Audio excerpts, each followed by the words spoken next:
Breaking: Philippines defense chief slams China. Ayungin Shoal showdown caught on camera. Tensions in the West Philippine Sea have reached a boiling point. Once again, Ayungin Shoal is the stage for a dangerous geopolitical drama. This latest incident was a calculated show of force by China, met with unwavering resolve by the Philippines. Video footage released by the Philippine Coast Guard shows Chinese vessels blocking a routine resupply mission to the BRP Sierra Madre. The mission deliver food and water to Filipino troops.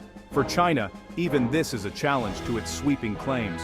The confrontation is a stark David and Goliath struggle, with profound implications for regional stability. China's gray zone tactics, water cannons, ramming, and dangerous maneuvers are now the new language of intimidation. Manila is fighting back with transparency, exposing Beijing's aggression to the world and rallying international support. This is a critical moment for the Philippines and the Indo-Pacific, testing the limits of international law and national resolve. The courage of Filipino sailors, facing down a much larger force, is a powerful symbol of national determination.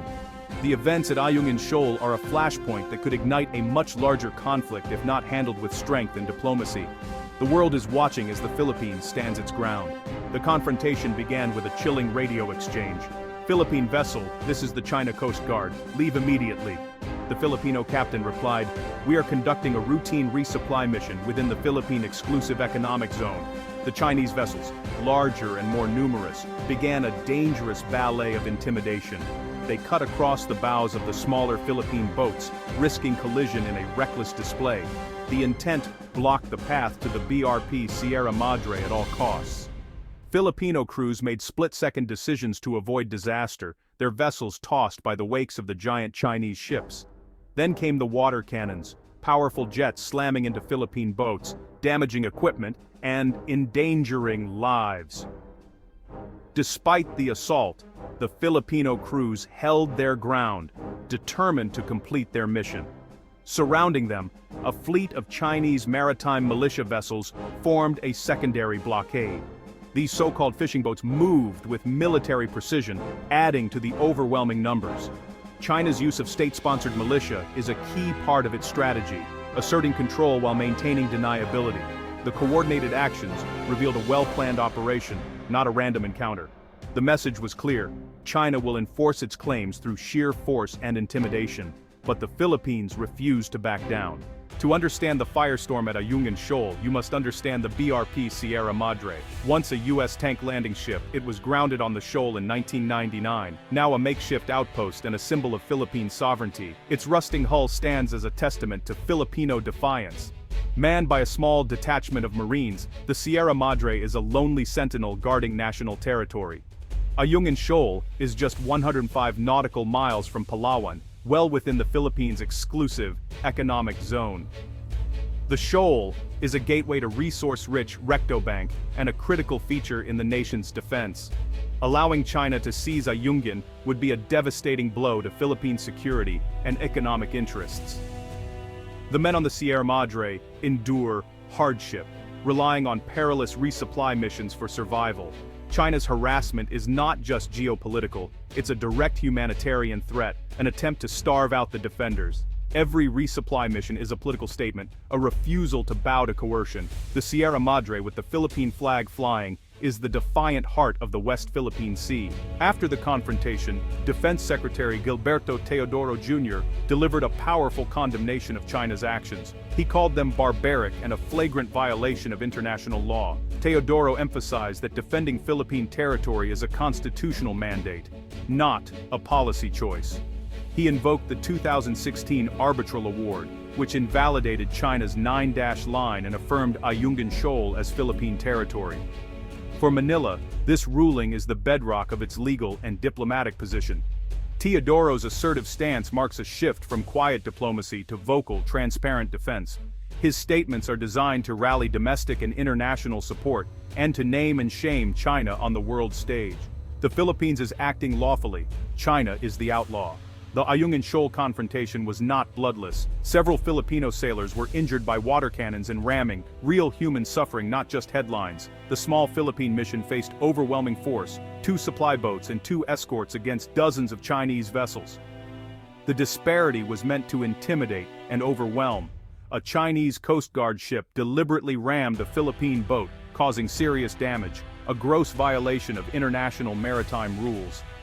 These actions move beyond harassment into violent assault.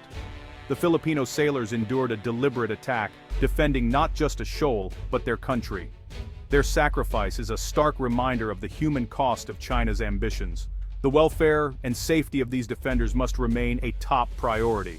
Their bravery deserves more than commendation. It demands action. The Philippines did not stand alone after China's aggression.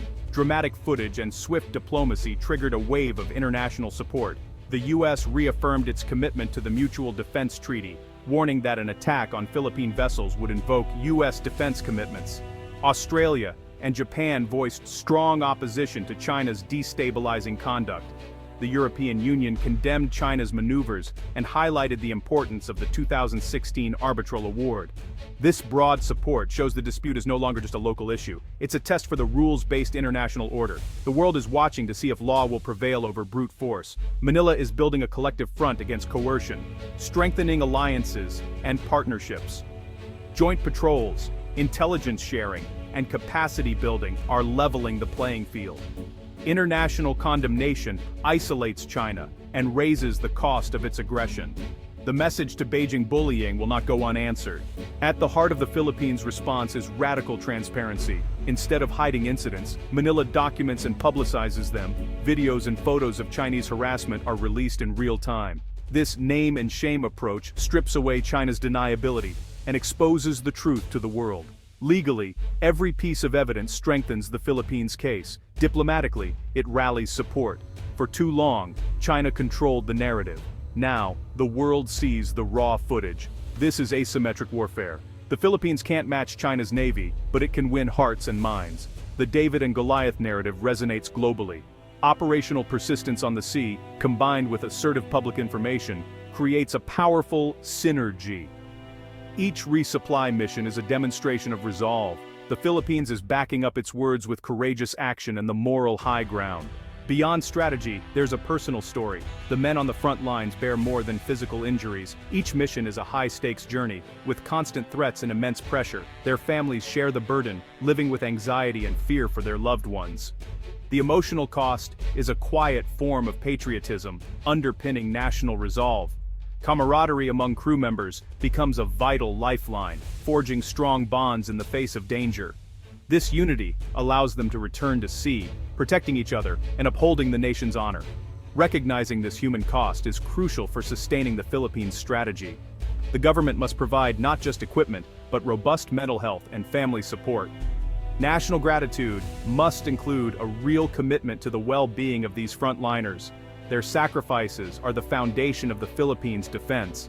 The drama at Ayungin Shoal is about more than a single feature. It's a microcosm of a global struggle.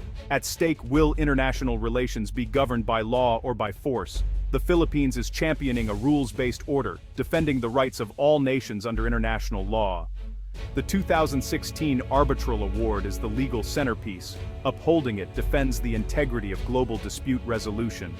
If China can defy a binding ruling, it undermines the entire system. Manila's determination inspires other Southeast Asian nations facing similar pressure.